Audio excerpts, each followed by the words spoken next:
Hello mga guys, good morning, good morning. Today is December 23, 2024. Ang oras po natin ay 6:05 ng umaga. Ito guys, punta muna kami sa bayan. May bibilin kami at saka may papagawa kami. Papagiling kami ng ube habang maaga pa. Kasi mamaya crowded niyan sa mga mamalengke niyan at saka ibang mga magpapagiling din. Anyway mga guys, niluto na namin na kahapon yung mga ube para ngayong umaga, wala na kami ganong trabaho, ipapagilig na lang namin at kamaya ang pagkatas pinagiling, yun iluluto ko na. Guys, tignan niyo yung footage ko kahapon kung paano namin ginawa. Hello mga guys, today is December 22, 2024, exactly 5 PM, alas 5 ng hapon. Ngayon, ang gagawin namin, unti-unti na namin niluluto yung ube. So far, ilalaga muna namin. Ngayon, ang gagawin namin ngayon, yung mga malalaking ube, kailangan namin hiwa-hiwain kasi yung isang ube umaabot sila ng tigis sa 3 kilos above. Kaya kailangan namin putulin. Kasi mahirap kasi ilaga yung sobrang laki. Malaki yung konsumo sa gas, kaya hinati-hati namin para agad maluto. Okay, so tingnan natin ngayon. Ito mga guys, ito yung mga ube na nilinis ko yesterday. Ito, ayan, ubing-ubi sila guys. Kailangan namin putulin kasi hindi kakasya kapag nilagay mo yung malaki dito sa may lagayan. Marami siyang kakain na space, kaya itong gagawin namin ngayon yun. Ito pa yung mga natira. Ito pa yung yung isa pang lalagyan. Hindi sila mapupuno. Siguro magiging second batch ang pagluluto ng ng ube. Yung ibig sabihin dalawang beses na ilalaga. Ito yung first batch, ito yung second batch. Ito mga guys, ito na yung nahiwang mga ube. Ito siya. Isang malaking batch, medium, tsaka pagkatapos mayroon pang third batch. Mamaya na lang ito pagkatapos kung sinong maunang mayroong malalaga dito. Ngayon bibigyan ko muna siya ng tubig.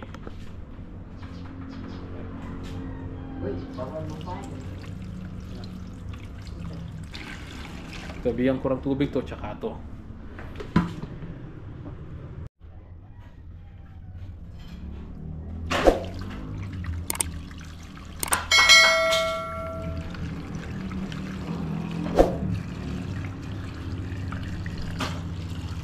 Nawakan na to, big chill.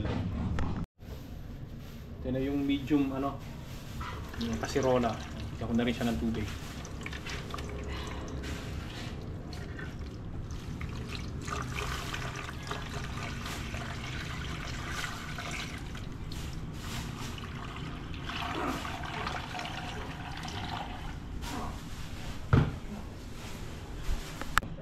Ito, pwede na to. Hindihan ko na yung kalan yan. Umpisahan ko na yung paglalaga. Ayan magluluto ako ng 5:30 ng hapon. Baka malalambot yan mga almost more than 1 hour. Tapos yung third batch naman. Ayan, 5:30 na. Tapos hindihan ko na siya. Na siya ako. 5:30. Yung isa, hindihan ko rin. Yung sabay sila, 5:30. Takpan ko na lang.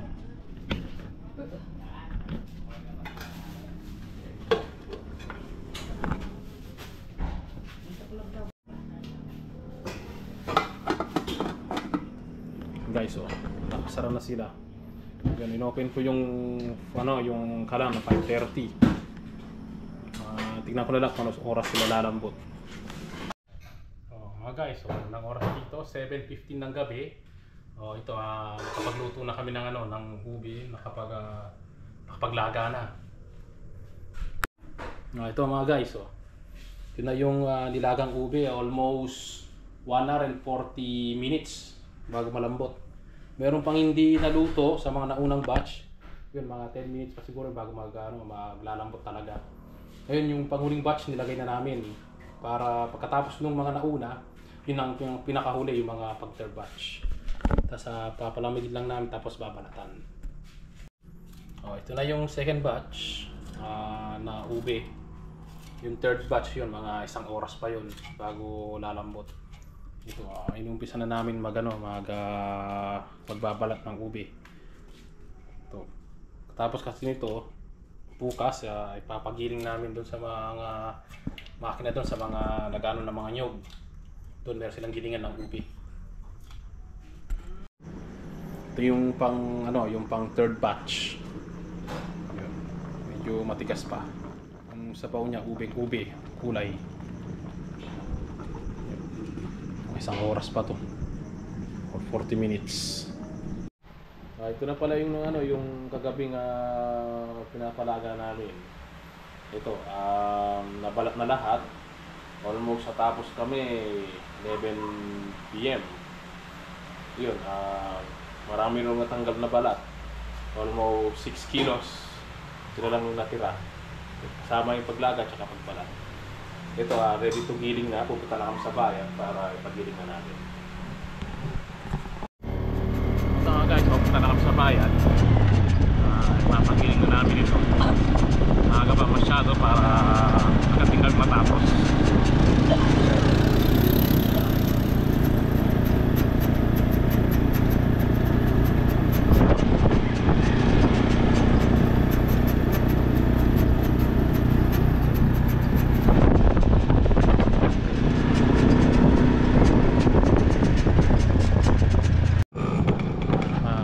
Customer dito sa may gilingan, dito sa may Macabeo, Pampanga. Maaga pa kasi, mas maganda rin maaga. Dito kami nagpagiling dito sa may mga nagtitinda ng ube. May ube din sila, may nyog. Dito sila giling sa loob.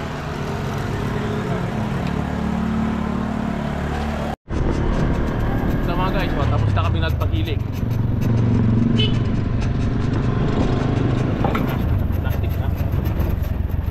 Sama na sa isa. Pag uwi ng bahay yon, pahinga lang ko ng konti. Luluto ko na yung yung ube.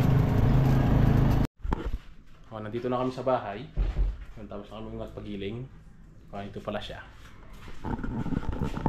Yun. Ito yung nagpagiling. Ito niya siya. Parang nakikita mo to sa palaman ng hopya. Pino na siya, pino. Ready to mix na to ng gatas tsaka yung mga ingredients. Ito pala yung yung sangkap ng yung ubeng luluto namin dito. Ito, bumili ako ng 7 evap, 7 condense, Alaska. Yan, dairy milk, dairy cream. Ito, 3 kilong asukal. Yung Eden cheese na malaki, buttermilk, margarine, tsaka bibigyan ko ng Anchor. Ito yung galing sa cargo na pinadala ko. Tsaka bibigyan namin ng konting vanilla. Yan. Yan po yung sangkap ng ating ube, guys. Yan po, nilagay ko na sa may malaking kawa yung yung pinagiling namin na ube. Umpisahan na po namin pagluluto. Ito pala yung makasangkap na kayo kanina. Ayun. Nakayan, pangatlong evap na po yan. Yan. Mga iba mamaya po yung habang niluluto. Ay, condense na ka? Awa.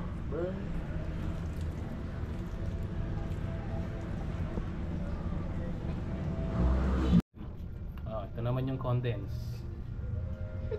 Ayun si mother, meron pang tikman mo ma. Lasa ma? Oh, masarap. Sarap? Yan, condense. Pangalawang condense na po yan. Ano na? Asukal. Bigyan natin mga 3 kilo.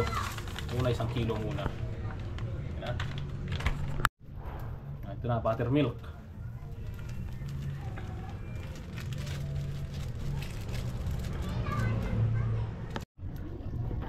Ayan nagano na ako ng apoy para ilagay ko na yung ubing naluan na ng gatas. Ilagay ko na dito. Nagano na ako ng apoy.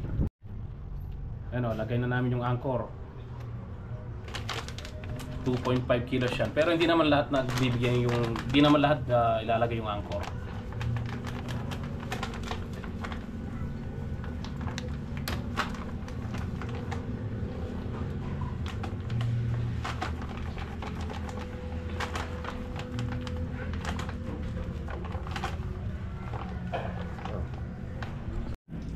Ito na yung ano, yung ube.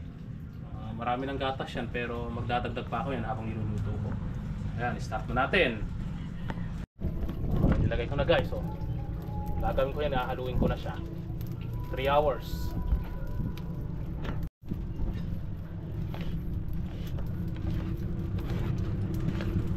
Ang paggawa ng kalamay guys, oh.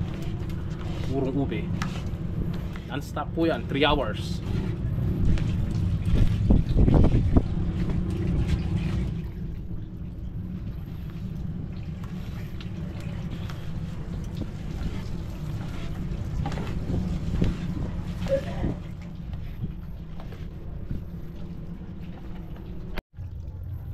So guys, so bigyan ko na ng margarine.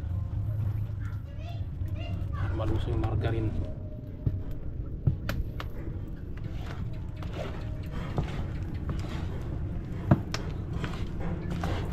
Sabayin ko na rin ng gatas mamayang konti.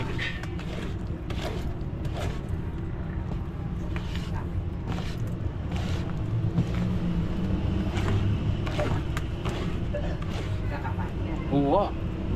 Ito. Bigyan ko ng gatas.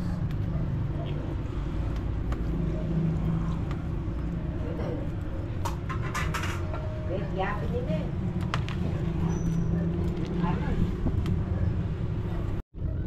Ano naman, lagay ko ng condense. Ang ganda ng pagkakulay ng ube.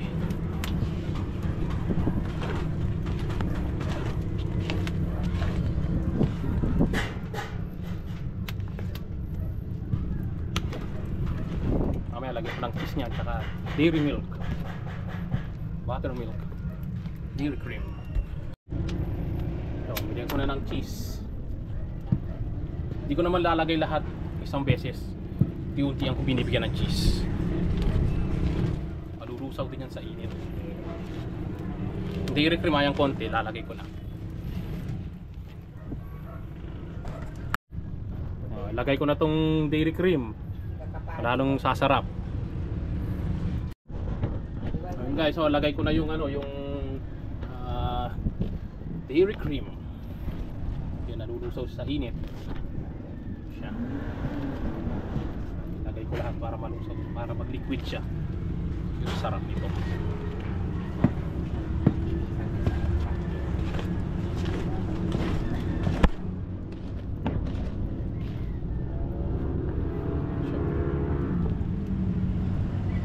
Malulusaw to sa init.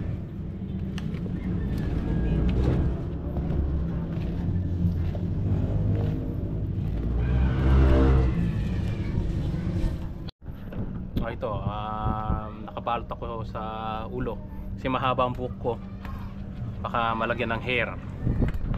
Lagyan siya ng asukal. Kailangan ihalo ko agad ito.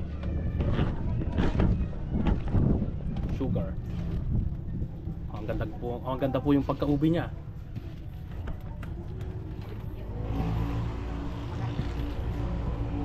Mag-iisang oras na yung paghahalo ko ng ubi. Ito, nilagyan ko ulit ng gatas. I'll put again milk.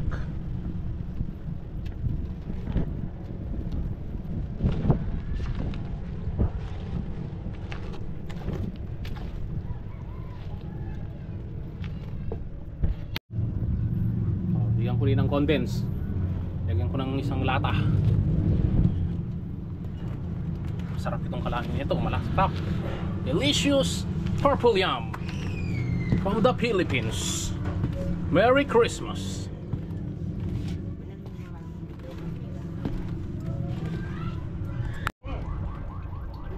Guys, so binigyan ko ng buttermilk, margarine at saka iba.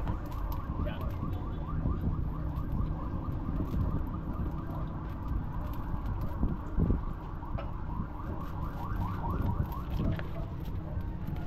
Yung margarine yan.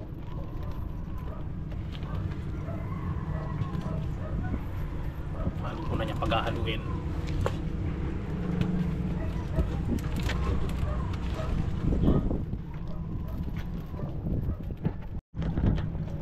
Guys, so malapit nang maluto itong ube.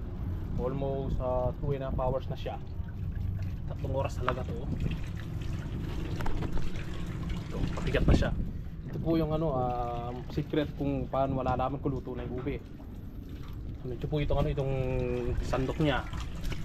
Yan, push mo ng ganyan. Yan. Hindi na po magano, hindi na po bumababa. Pag bumababa po to, pababa, hindi pa po luto. Ito hindi na po siya gumagalaw. Ibig sabihin, is already cooked. Eh, konting na lang para mag 3 oras siya. Para luto na. 3 minuto na lang, tapos na to.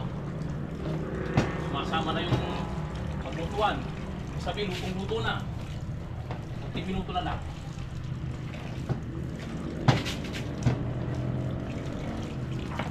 Kapila.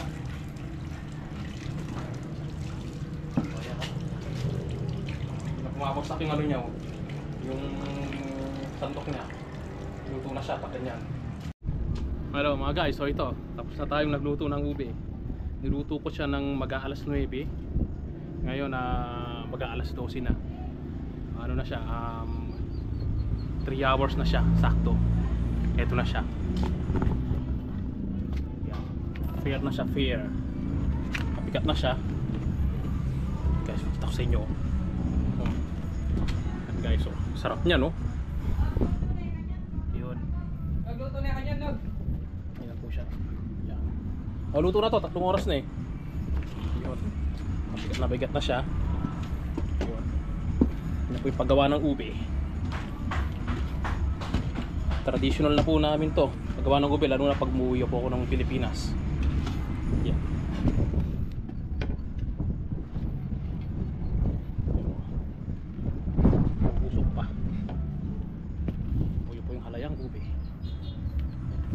Yago ko na guys. Luto na siya. Lagay ko na siya sa mga lanera. Lalagay na kami dito sa may mga lanera. Ito. Yan. Hindi pa tapos. Kalahati pa lang kami. Naglalagay kami ng margarine. Ito pa yung tira. Yan.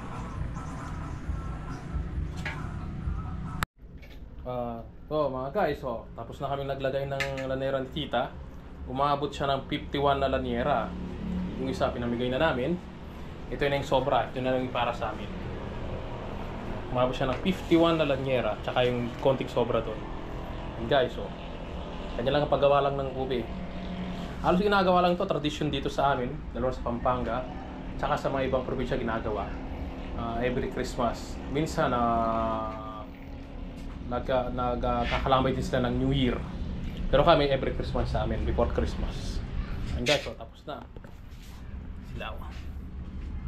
Yan. Mamaya aluminum foil ko to. Yan. Ito mga guys, tapos na kaming nagbalot. Itong naka-plastic na to, 15. Ito naman yung sa ilalim, aluminum foil naman yan, 35 pieces yan. Ito. Narito sa aluminum foil. Yan na po yung finished product po ng Alaya ube. Ube Alaya. Yan po. Yan, lagay ko na sa ref niyan. Kasi mas masarap yung ube kapag nilalamig mo sa refrigerator. Yan siya. Ayan.